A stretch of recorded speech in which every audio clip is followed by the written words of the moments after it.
Okay, we're going to get going. The chair of this session is our wonderful Dr. Ismail Kurun, who comes to us from Turkey and is working for another doctorate here at Vanderbilt. He's a political philosopher, a philosopher in his own right. He has published a book on the religious roots of Lockean philosophy, and he's going to chair the session.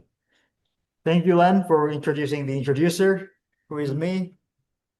It's my pleasure to introduce Dr. Hava Tirosh-Samuelson, who is the Regents Professor of History and Irving and Miriam Lowe Professor of Modern Judaism at Arizona State University. She earned her PhD from Hebrew University in 1978. A Jewish intellectual historian, Professor Tirosh-Samuelson writes on Jewish philosophy, mysticism, religion, science and technology, Judaism and ecology, and feminism and gender.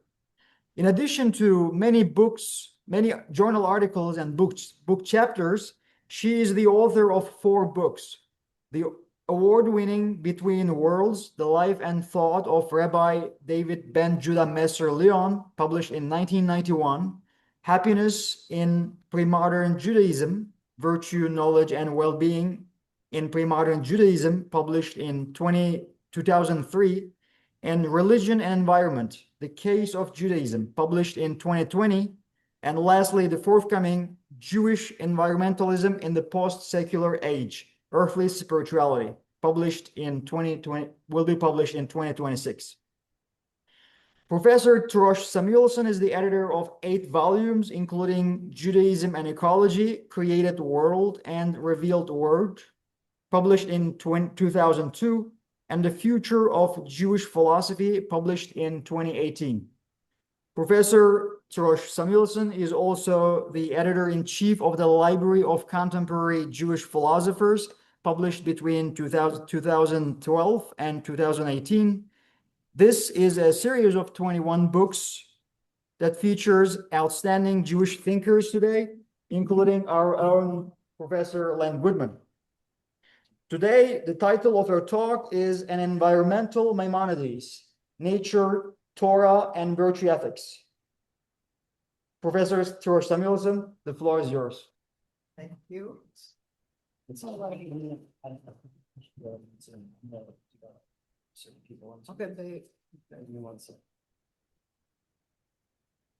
Okay, I heard that lecture in other places, so it's not an absolute must. Okay, so I'll start while he's setting it up here. It's wonderful to be here. Thank you, Len, for the invitation. And thank you, everybody else. It's great to learn from all of you. Charlie, I loved your paper, and I'll say something about it because you really opened up something that I have not thought about. And what I'm going to say will interact with what you're saying, but I did not go as far as you did. I'll put it this way. So we'll get to it. So this paper is not so much what Maimonides said, but rather what is the relevance of Maimonides to us. Tell us when I can start using the text, or not yet. So why is that the case? I will argue that Maimonides' view are relevant to addressing the most important crisis of our day. That crisis is the ecological crisis. The ecological crisis threatens the future of life on Earth, including human life. Across the Jewish denominational spectrum, all Jews today can find in Maimonides a genuine guide for our contemporary perplexity.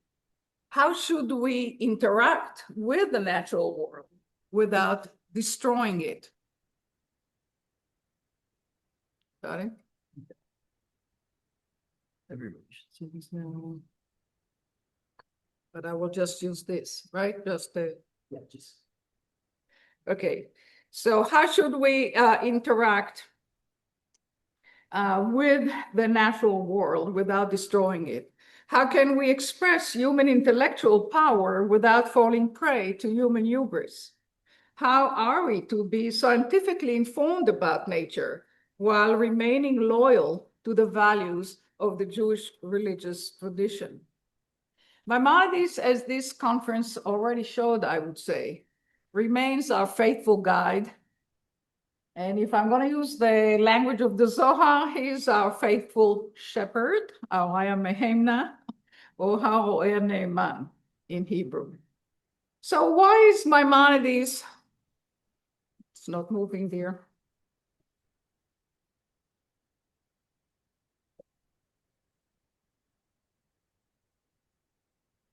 All right, let's see, be sure that, yeah, it moves. Okay. So why is Maimonides still relevant to all of us, whether we are scholars of Maimonides or regular readers, whether we are Jews or non-Jews? So usually the answer to that question begins with the following distinctions or following set of reasons. The sociocultural answer is that Maimonides captured the core dilemma of Jewish existence. How should Jews interact with their surrounding non-Jewish cultures and civilizations? Teaching us that to be Jewish entails being in conversation with surrounding cultures, as he himself was, both in private and in public. A second, more theoretical or intellectual answer is that Maimonides, better than any other Jewish philosopher, addressed the deepest intellectual challenge posed by the cross-cultural interaction. How to reconcile a divinely revealed religious tradition with the truth claims of human reason as articulated by philosophy. That's basically what we have heard about most of the day today. Maimonides showed us how this could be done in relation to the philosophic scientific paradigm of the day, that's medieval Aristotelianism. And in so doing, he paved the path for all Jewish philosophers, scientists to follow.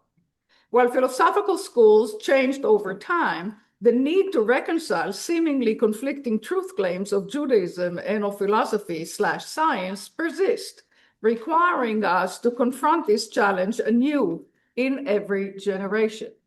And a third standard answer to the question why Maimonides remains so central to us is a political one.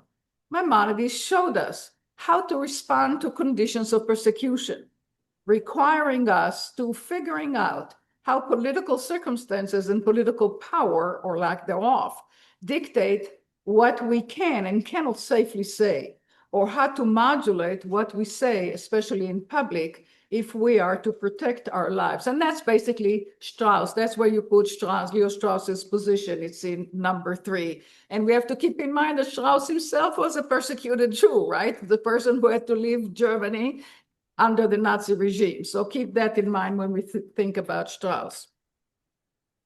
So my argument is, in this presentation, what I would suggest is the fourth approach to the question. Maimonides is still relevant, and that fourth approach is the didactic rhetorical answer. Maimonides is still relevant to us because he set up a brilliant puzzle or a riddle that we perpetually attempt to decipher.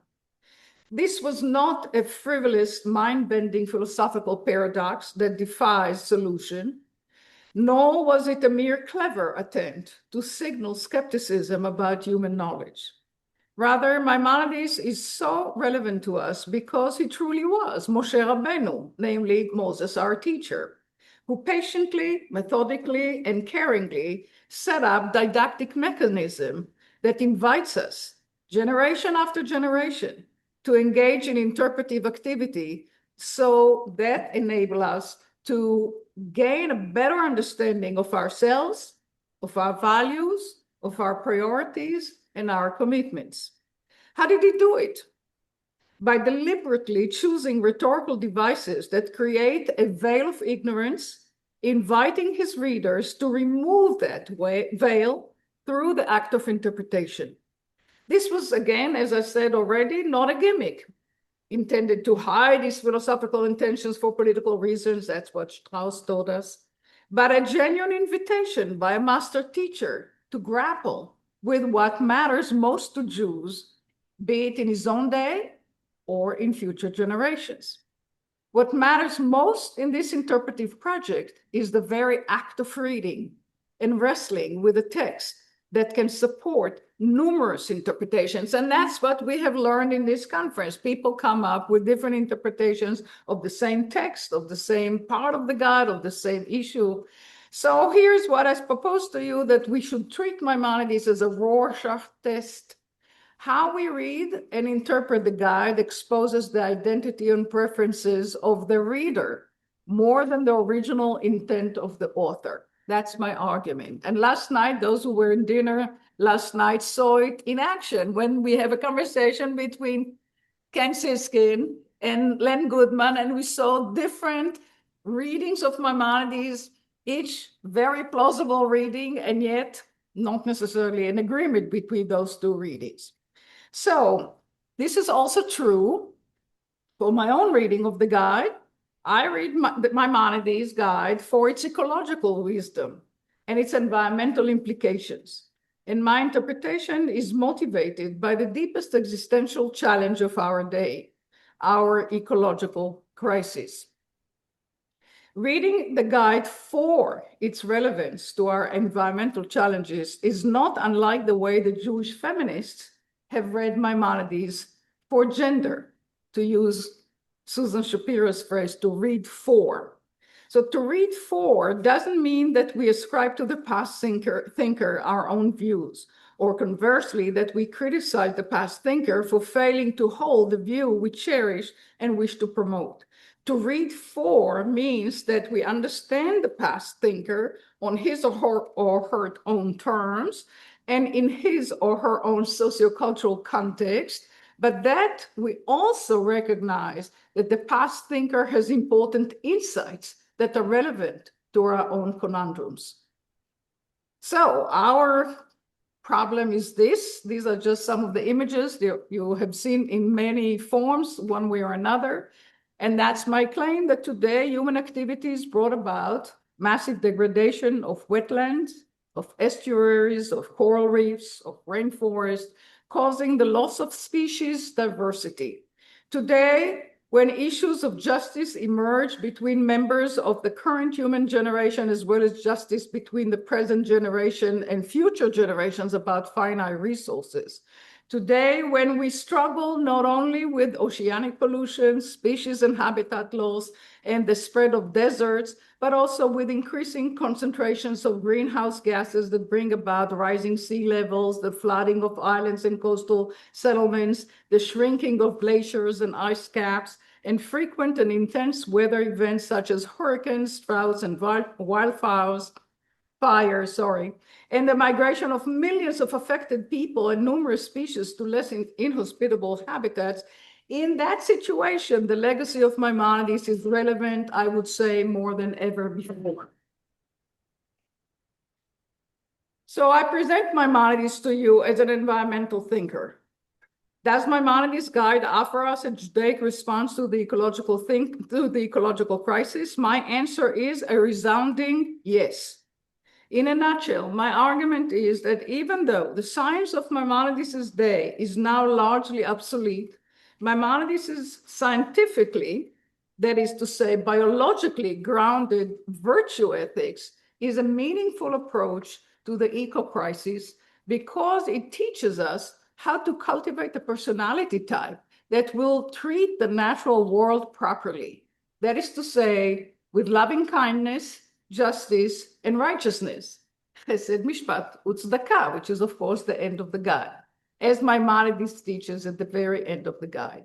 These are the three virtues by which God manages the natural world, and the three virtues that we human beings, or at least the Jews among the human beings, are expected to emulate by imitating divine attributes of action in our interaction with nature. So virtue ethics is not limited just to the human sphere, but encompasses human interaction with nature and with God. And how do we attain right knowledge that lead us to the right action? Maimonides answered by observing the natural world, by studying nature scientifically, and by interpreting the Torah with the help of the God of the perplexed. The foundation of Maimonides' environmental virtue ethics is the correspondence or analogy between Torah and nature that Maimonides explicates in the guide, albeit in a convoluted and deliberately ambiguous manner. In Guide 240, as we all know, at the bottom of this slide, Maimonides asserts a relationship between God, humanity, and nature. by stating, although the law is not natural, it does impinge on the natural. This is the point of departure for this paper that seeks to showcase the ecological and environmental implications of the associations of Torah, nature, and virtue ethics in Maimonides' legacy. Structure of my talk, part one, I will have to go through that pretty quickly because of lack of time, but basically in part one, I focus on how Aristotle linked the science of biology to theology and physics on the one hand, and to politics and ethics on the other hand. Maimonides accepted the conceptual framework which he had to reconcile with rabbinic Judaism. In part two, I explore how he did it by setting up a didactic rhetorical puzzle, inviting us to puzzle it out. In part three, I discuss the correspondence of Torah and nature as the basis of Maimonides' environmentalism. And in part four, I tease out Maimonides' environmental virtue ethics and its relevance to our current eco-crisis. I conclude with a few comments on the presence and enduring influence of Maimonides on the approach, especially of modern Orthodox thinkers, and you'll hear some of them. I'll focus primarily on Rabbi Jonathan Sachs. So part one, and this probably will do a little bit faster in the interest of time. So Aristotle, I won't get into it. I think that you know the major point about Aristotle, and I'll just highlight the point that is important, that are important to my argument.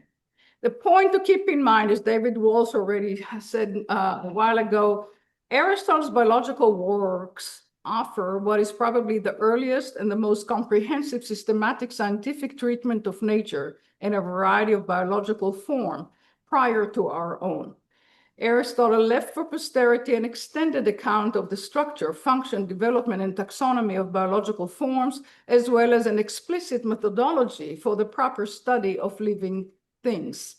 His inquiries into the nature of plants and animals, which is what we call biology, was part of a single continuous inquiry, beginning with general principles and proceeding to give an account to stars and elements before ending with animals and plants.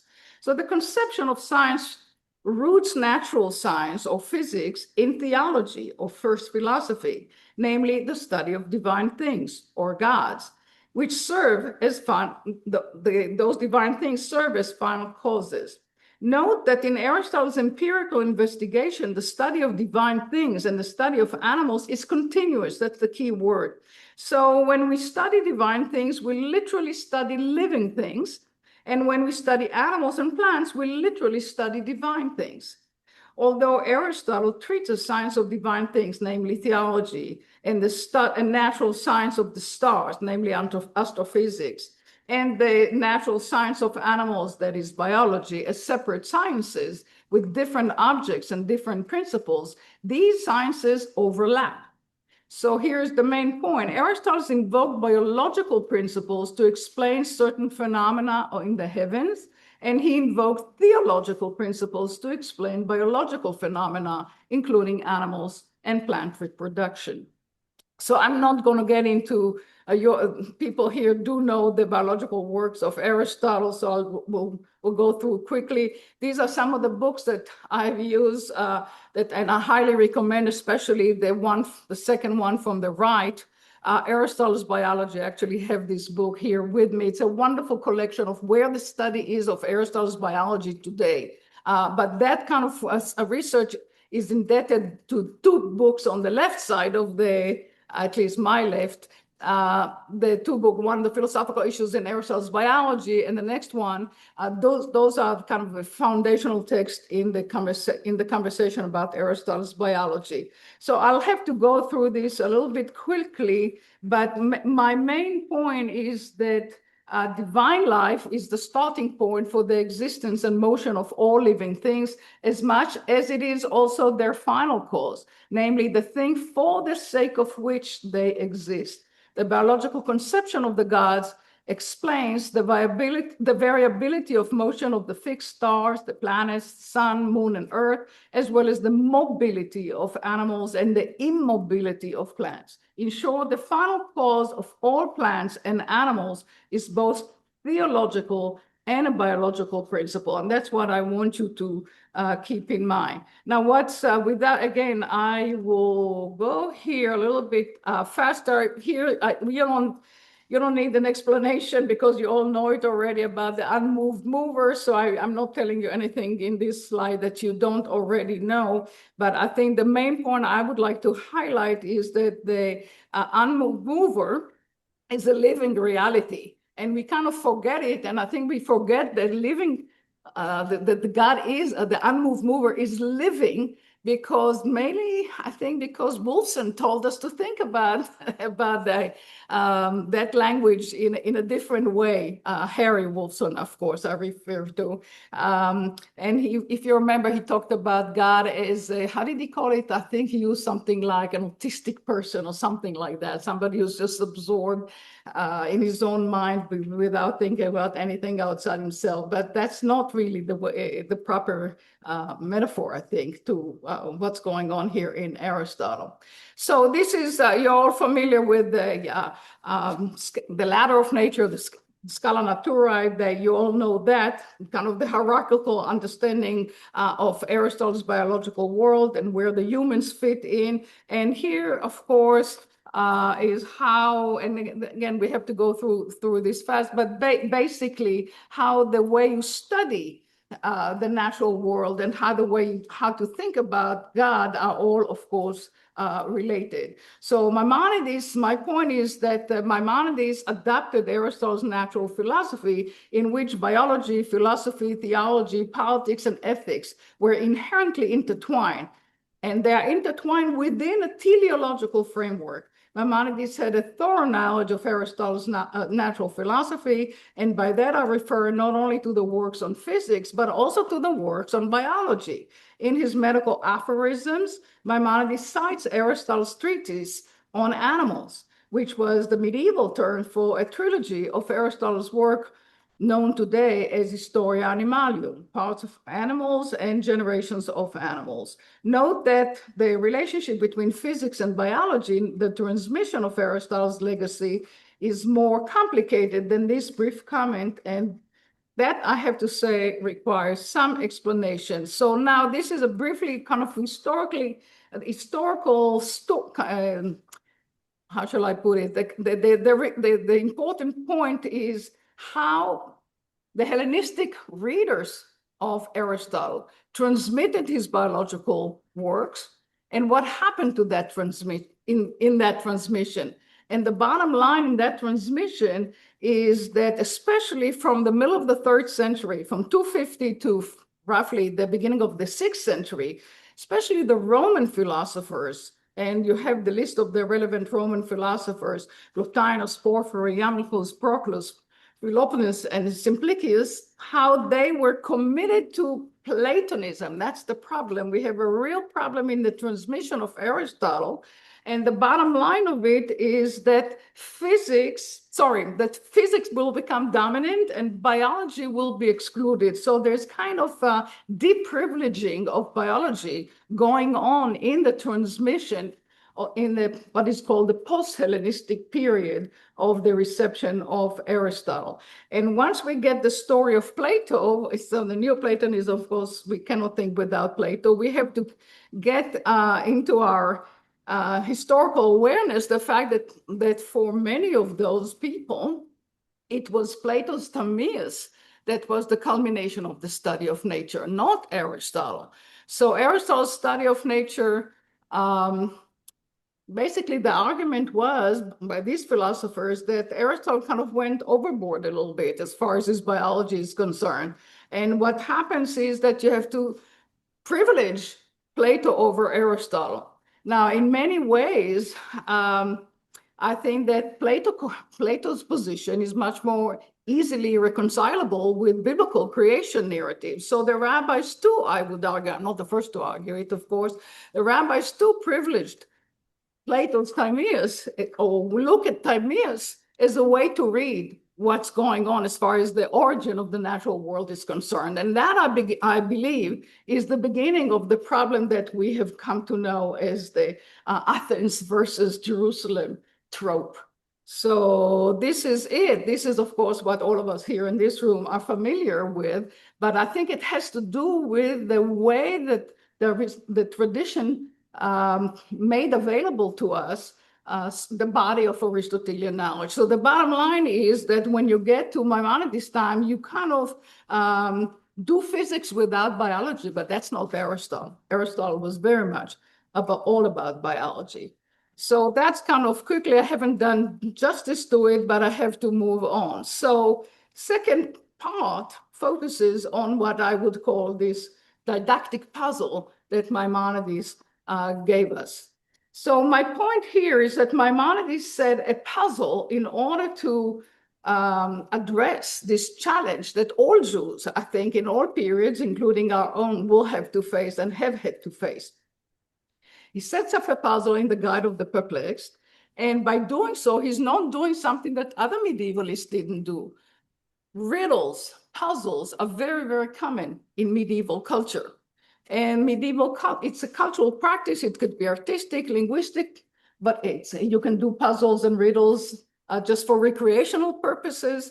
But the point is that the riddle or the puzzle, in Hebrew, chida, is a very popular literary device. And Jewish poets, narrators, and philosophers all compose those kind of riddles for their own entertainment. I bring to your attention, to those who are familiar with his work, Dan Pagis, who is of course no longer alive, but Dan Pagis, a wonderful poet who also was a wonderful scholar of medieval poetry, Hebrew poetry, wrote this Al Sod Khatum, where he analyzes the subtlety of the use of chida. He does it actually in this book. It's a little bit later periods, later centuries, but it's very relevant to what I'm going to say, that this is very, very important element in the story.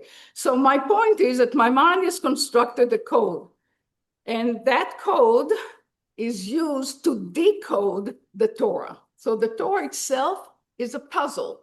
That's the depth I was trying to suggest to Eliav before. What is needed? You need a charge. Okay. So here we go. I'm not the first one to say that there is a puzzle going on. Warren Harvey, who is on this call, on this Zoom conversation, already said it a long time ago. And here is my point in response to the way that Charlie gave us a wonderful paper that really will force me to rethink and maybe rewrite this paper a little bit. But I think, Charlie, that you didn't engage this puzzle. You gave us a solution to the puzzle without telling us that there is a puzzle going on here. So you chose one way of reading that particular puzzle. How do you put together two sets of views on prophecy and on the creation and on the origin of the universe? And that interpretation is highly Neoplatonic, right? And it's highly dominated by Al-Farabi, but that's only one possible reading of the story. So there are other possible readings, and I give you 3 examples of other possible readings. How to figure out what Maimonides is saying. So that goes back to my earlier point that the original intent of Maimonides depends on who is doing the reading. So if you're Sarah Klein Berslavi, she gave us, she's long deceased, so she gave us an interpretation according to which Maimonides simply didn't have a definitive view on the origin of the universe, given the fact that he thought that at present human intellect is unable to settle the matter. Okay, so that's one possible reading. Against her, Marvin Fox is saying exactly the opposite. He's saying, no, Maimonides found a merit in all the positions that he actually dismissed, and then he puts together a syncretistic unification of elements of each of them by affirming the truth of each one up to a point and in a restricted context. So that's a second interpretation of how to interpret Maimonides. The third is Barry Cogan offered yet another reading, according to which all Maimonides had to do, that's a very minimalistic approach, had to do is to show that the view that God created the world after absolute non-existence at a single point in the past and in conformity with God's will and purpose is not impossible. So that's a very low kind of threshold of what he had to prove. This is the view that Maimonides ascribes to the Mosaic faith when he asserts that the belief in creation is, quote, undoubtedly a fundamental principle of the law of Moses, our teacher, peace be upon him, and is the second of the fundamental principle of being in the unity of God. That's from Guide 213. So without revisiting the details of this conundrum, and we heard more about it, of course, here, especially because Ken Siskin is here and Len is here, and they all have written extensively on this point. So my argument is, and it doesn't really matter whether I actually share, I think that Kogan, I'm with Kogan on that, but it doesn't really matter. The point that matters to me is that Maimonides created a certain way to interpret the puzzle, and the puzzle is itself in the Torah, and he is writing a code to decode the Torah, but the code itself is coded. That's kind of my point. The code itself is written in a language that is open to various interpretation. So why does he do it? He does it because he wants to tell us a story. So here, again, I can refer to, I'll skip that. I'll refer to a book that Ken already wrote a good number of years ago. Basically, his argument in that book was that Maimonides demythologized Rabbinic Judaism, took away the myth in all sorts of ways that are already summarized for you. This wonderful little book that I highly recommend for many people, especially when you teach Maimonides in congregations. It's very useful.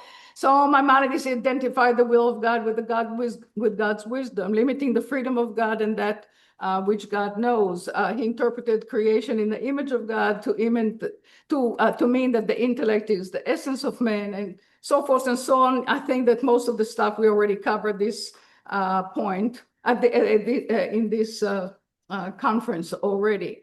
So, and I give you the summary on the slide. So what's my point? My point that on the one hand, he wanted to demythologize, but he didn't entirely rid Rabbinic Judaism of its mythic structure. Rather, and that's my argument, he recast the biblical and rabbinic myth in a new logocentric myth by constructing a narrative, a myth about Moses, the philosopher, prophet, ruler. That's a story, that's a myth, that's a certain narrative that he's sharing with us, and he wants us to accept and to take it as true. So all of us here are familiar with that story, how Maimonides presented Moses as a person whose prophecy is so unique. We just heard about it in Charlie's paper. And unlike all other prophets, Moses' corporeal body was not involved in this cognitive experience itself, even though Moses did not become an angel and did not lose his corporeal nature entirely. So according to Maimonides, Moses is endowed with perfect imagination as well as perfect cognition. That's basically a story that he asks us to accept. He constructed the myth of Moses, the philosopher, prophet, ruler, and that myth fuses logos and mythos, exactly as that's what he does in the Guide of the Perplexed. And he does it but the Torah does, also he does in the Guide. So in order to make sense of that, you have to decode it. And the decoding itself is complicated because he's giving you a key. He's giving us the interpretive key, but the interpretive key itself is kind of obscure, or is kind of requires interpretation. And why does he do it? I think that he does it primarily because he wants us to study, and he wants us to unpack what he's saying. So how does it all relate to the environmental stuff? Well, it's related to the environmental stuff because of the correspondence between Torah, that's part 3, the correspondence between the Torah of Moses and nature. And I'm saying that correspondence is itself constructed. You can say he made it up, or he's arguing for it. Maimonides' philosophy of nature, I would say, because of that, has ecological and environmental implications. Namely, it requires that humans take care of nature. I won't get you into all the complexities of the word nature, what nature means. I guess we should have talked about it in this conference, but I'm skipping a few pages here. My major point is to say that he tells us a story about Moses as a philosopher who had perfect knowledge, who understood the structure, the intelligible structure of the universe. He grasped it very much, I would say, like a mystic would grasp it in one act of, you just get it. And there's simply no way to prove it philosophically. So I don't think he can prove that Moses is that kind of a philosopher, but he can assert it. And he does assert it, I think, in the principles of Judaism. That's principle number 7. We will get to it in a minute. So according to that, before I get to that assertion, let me say a little bit more. Okay, we got that. The Torah is a coded text that requires decoding. I think we already made that clear. I want to get to the, so he's presenting to us Moses as a natural philosopher. Those are the pages that I skipped in the interest of time. But basically, he's telling us a certain story about Moses, the prophet. He doesn't prove it. However, he puts it as principle number 7. And that's, again, something I think that I thought about when I listened to Charlie's paper. Where is the dogmatic element of your story? He is basically making a story, but he's asserting a dogma. You have to believe X, but you didn't tell us anything about the dogmas of Judaism, right? So I think that he's doing it because he's a very good philosopher. But we need Menachem Kellner to tell us more, because he has a whole book on the dogmas according to Maimonides. But I think that he knows that you cannot prove it, so you can only teach it. You can only assert it through a story. So how does the Torah correspond to nature? Here I recommend the book by Eliezer Haddad from the Hebrew University, The Torah and Nature in Maimonides Writing. That's a book from 2011. And basically what he's showing in that book, that both Torah and nature, both nature and Torah reflect the purposefulness of divine wisdom. Both Torah and nature manifest the divine ruse because they attend to developmental processes, whether of natural things and of human cognition. Both Torah and nature manifest the generality and universality of laws, disregard few exceptions, and both Torah and nature are awe-inspiring in their profundity. So the point is that I think a lot of the work of the relationship, the correspondence between Torah and nature, I think that the textual work was done already by Eliezer Haddad. And I think if you're not familiar with that book, I highly recommend it to you. I want to move a little bit faster, but basically, I think that our job is to figure out how to protect the natural world, and that would give me a kind of, I will be able to move to the next part of the paper. So next part of the paper, the next and last part, is how environmental issues can only be done to people by people. We can take care of our environmental problems if we take care of our character. And what's missing, that's really the message here. So Maimonides set up the connection between nature, Torah, and virtue ethics. He presented the prophet Moses as the ideal ruler who set up ideal polity in which human beings attain the well-being of the body as well as the well-being of the soul. They live the well-ordered life, balanced life, which is necessary for the attainment of the ultimate end of human life.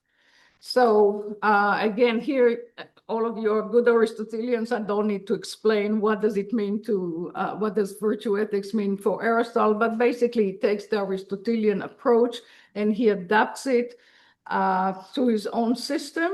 And I would argue, and that's kind of my contribution to the story, that the way he does it has environmental implications.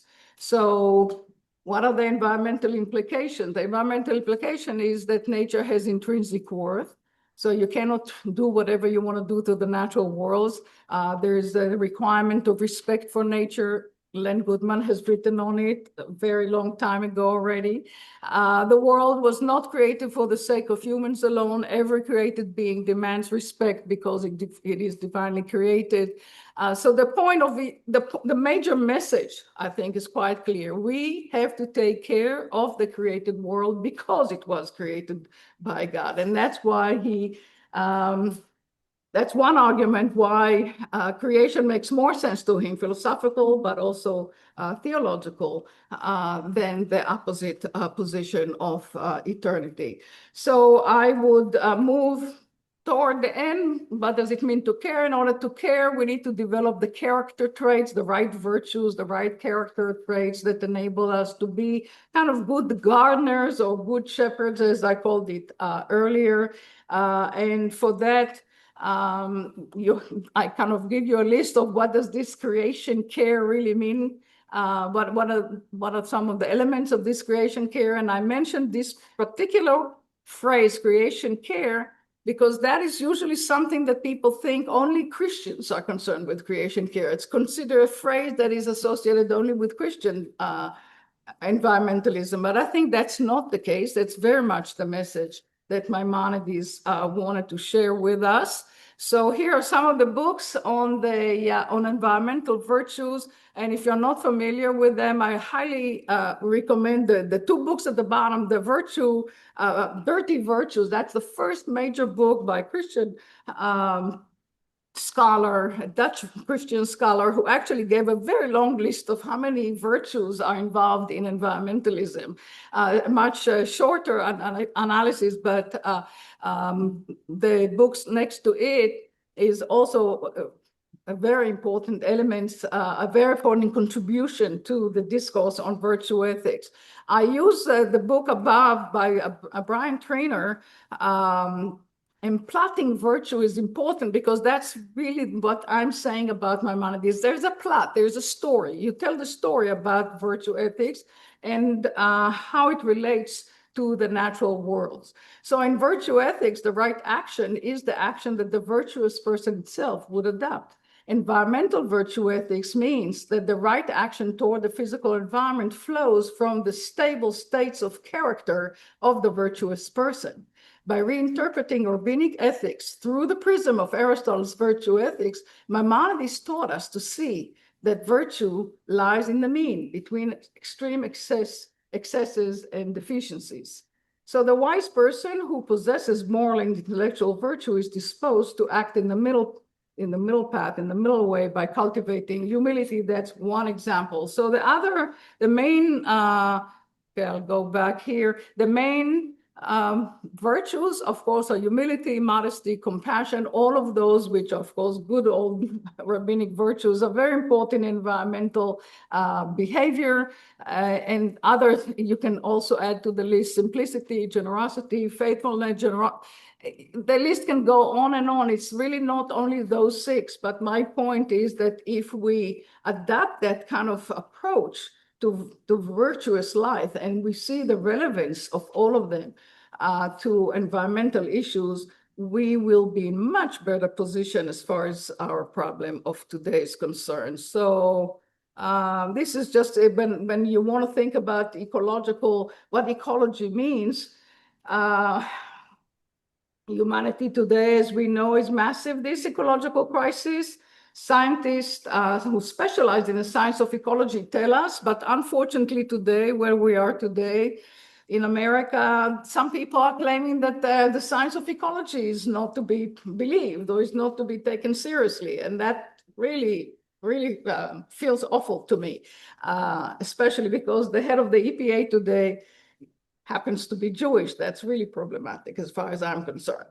So ecology is a science that seeks to understand the biological processes that determine patterns of natural world, but ecology is also worldview. And we use both worldview and science, I would say, almost in a complementary way, the same way that Aldo Leopold told us how to think about ecology. And he, of course, is a major contributor to this course. So if I go to okay, so what does it mean to us Jews? I would argue that leading thinkers within modern Orthodoxy today were all people who were very conscientious of the not the ecological crisis yet. Obviously, at the time of Samson Raphael Hirsch, there was no ecological crisis. But if you look at his work, you'll see a lot of ecological wisdom in there. But Soloveitchik was aware of it. Würzburger, the same thing. Norman Lamb talked already about moral ecology and summarized biblical legislation about nature as the way for all of us to be attentive or be aware of. So Maimonides, I would say, in many ways, all of these people are Maimonidean thinkers. They follow the footsteps of Maimonides. Maimonides showed how to take both Aristotelian science and Torah seriously, but not naively or uncritically. To do so successfully requires hermeneutical effort, commitment to the practice of virtue ethics, and above all, care for the world that God had created. Humility, modesty, compassion that we already mentioned are three examples of rabbinic virtues that have environmental implications, but the list, of course, is much longer than that. These environmental virtues enable us to be good caretakers of the created world by observing nature, by feeling reverence to our nature, and by acting responsibly toward nature. So if I need another Tana de Messiah, here's my Tana de Messiah. That's Rabbi Sachs, of course, a person who had a lot to say about environmental issues, both in his exegetical works and in his non-exegetical works. And I think that definitely is a person from whom we can all learn. And what I find so interesting that in those two examples that I give you, his essay, The Ecological Imperative, you'll find that he refers, of course, to Maimonides' interpretation on the laws of the sabbatical year. And in that paragraph that I think it's on page 461 in Len's translation, it said, Maimonides pointed out, that's in the middle, that the land which is overexploited eventually erodes and loses its fertility. The Israelites were therefore commanded to conserve the soil by giving it periodic fallow years, not pursue short-term gain at the cost of long-term desolation. Now, the words in bold are Rabbi Sachs's words, but surprisingly, he doesn't mention it in the same paragraph. Maimonides speaks about compassion, about generosity, about kindness, in other words, about virtues. So I was surprised that those virtues are not mentioned, but the economic dimension is, or the more scientific dimension is mentioned. Another essay on environmental responsibility is also a place where he refers to Maimonides. So clearly, Rabbi Sachs understood that Maimonides can be read as a person who cared about the natural world, and he taught us that the Torah is concerned with is what we nowadays call sustainability. So you get my point, and let me just conclude by saying that Maimonides remains our guide to this day, because he grasped the mystery of human existence, the conundrum of Jewish existence, the ambiguity of language, and the importance of education. On this day of the guide, we can celebrate the enduring relevance of Maimonides, who taught us how to search for purposefulness in life, how to serve and conserve the world. That's L'Ovda L'Shemra in Rabbi Sachs' translation. So how to serve and conserve the world that belongs to God, how to cultivate the appropriate character traits that enable us to act as guardians of nature. That's also a phrase from Rabbi Sachs. And how to value the art of interpretation. So the new translation of The God of the Perplexed by Professors Lieberman and Goodman will enable all readers to encounter Maimonides anew, allowing these 12th century sage to guide our way as we cope with the challenges of the 21st century.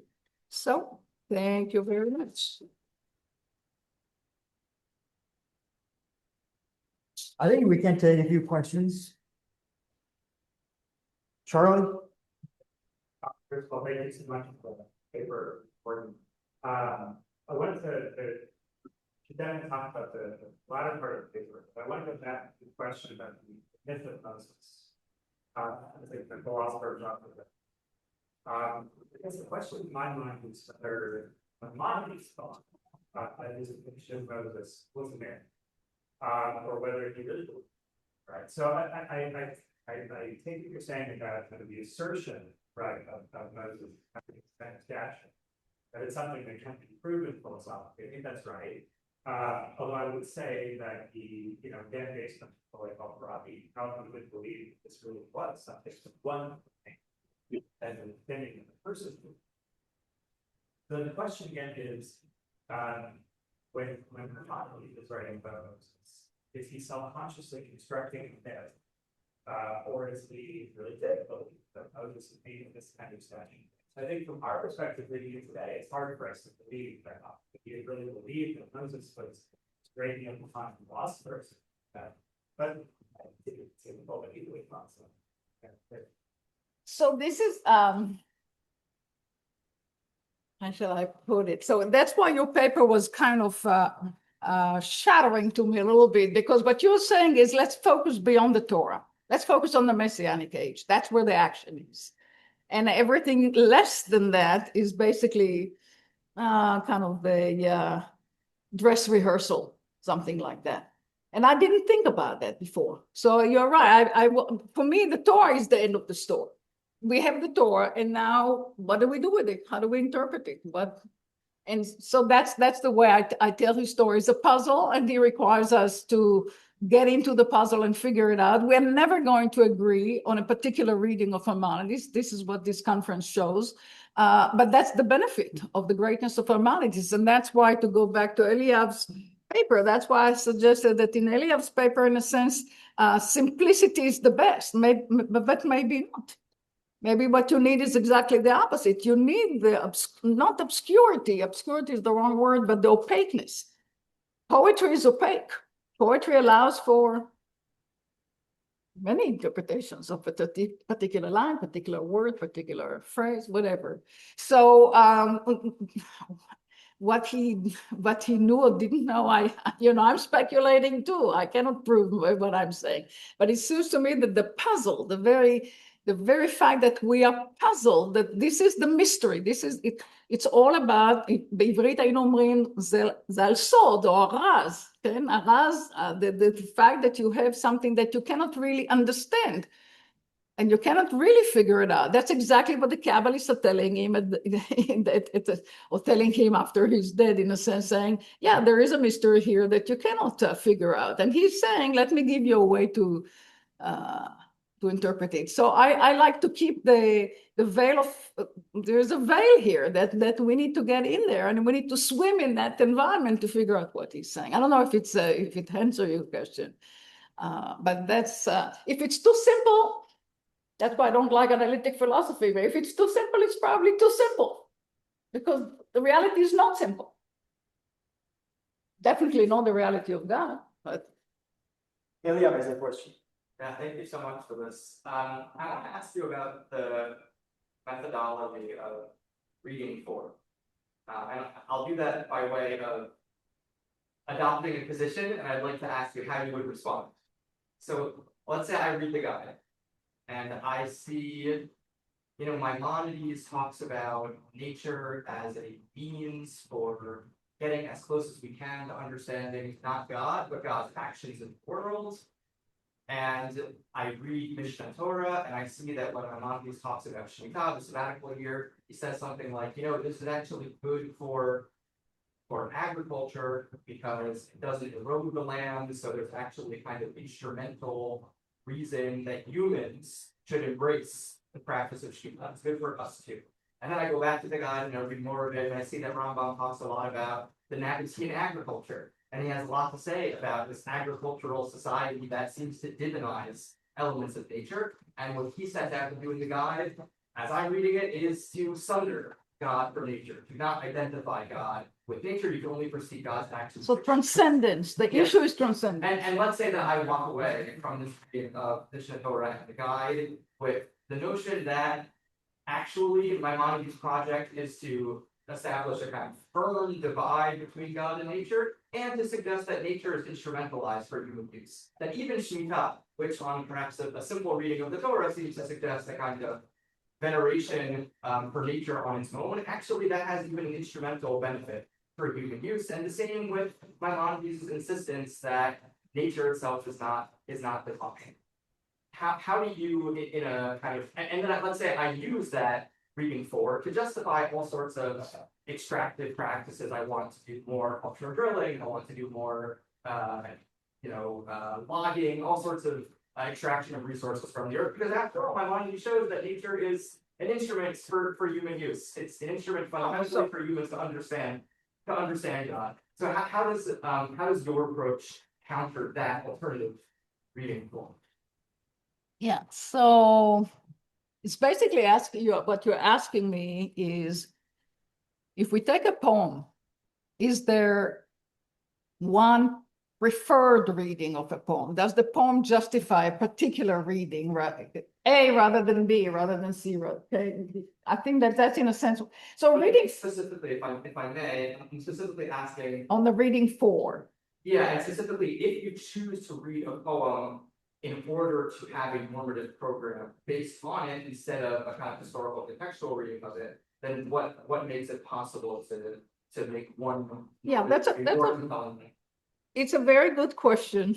I agree. It's a very good question that you can say reading 4 could be suspicious of a certain kind of conventionalism. People have argued against feminists. Then the feminists say they find what they want to find. So in a sense, yes, I look at the text and I am kind of I pick up a certain overtone that either I'm seeking to find or it resonates with me in a certain way. And I'm inviting you to read for something else. And all of us are going to, my point is that all of those readings have legitimacy. So you can put more focus on logos, you can put more focus on mythos, you can put more focus on you can put more, all of us together have to listen to all of it, very much like in musical piece, we have to listen to various voices at the same time and figure out, okay, so what's going on here? And what's going on, as far as I understand, Maimonides is going on is a didactic project. It's an educational project.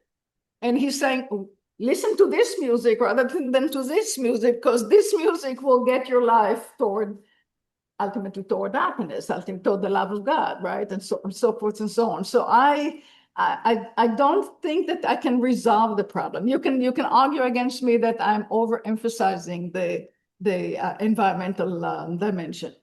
But then I'm saying, okay, don't listen to me, listen to Rabbi Sachs. Rabbi Sachs, or listen to something Raphael. Okay, you see what I'm getting out of it a little bit, but you get the point.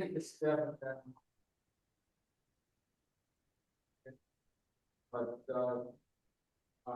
Elia presents a dichotomy between sort of divinization of nature versus instrumentality of nature. And I think there's a very broad realm in between those two extremes, which the Rambam actually occupies. He finds the Nabatean agriculture superstitious. He thinks that they're inventing all kinds of entities and intentions. He thinks he makes fun of them or ridicules them for saying that the deserts were made arid and barren because there was an offense against the gods and the land was punished for the people were punished by way from them. The alternative extreme would be kind of sacralizing those natural elements, and that's anathema to him as well.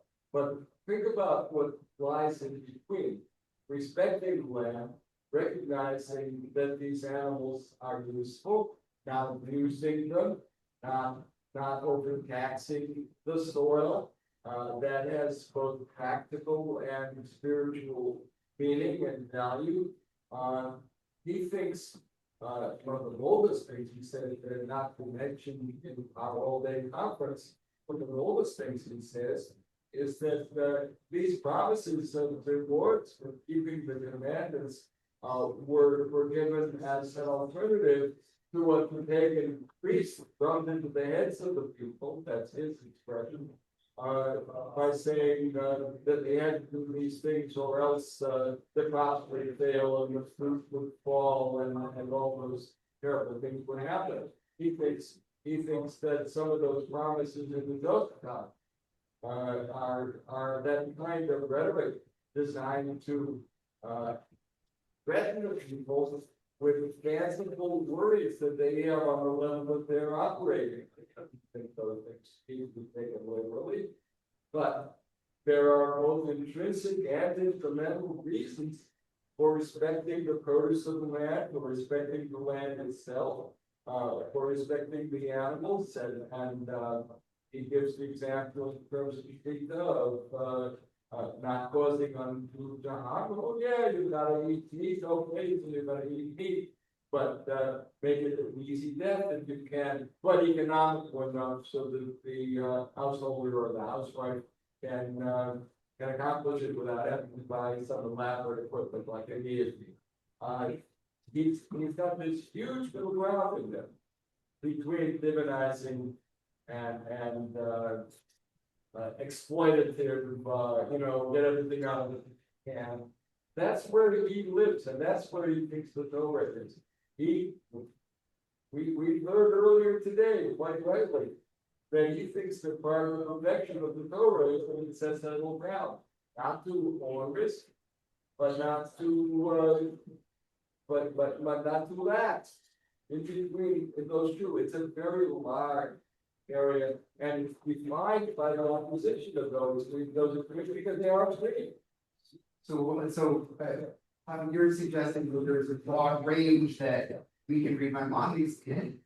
When you are limiting that range somewhat, but you've delimited it the same way. He thinks the Torah is limited because he doesn't think that you can go to the point of imagining that there are spirits inhabiting, you're not. Why do we not consume blood?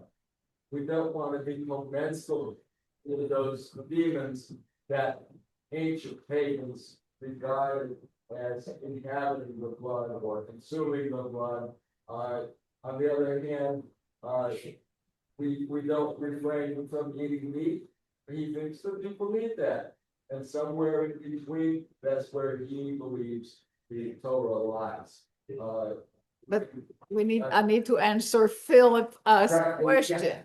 Yeah, so look, well, one answer is, of course, the Torah gives you some of the boundaries. The other, the intellectual history gives you the boundary.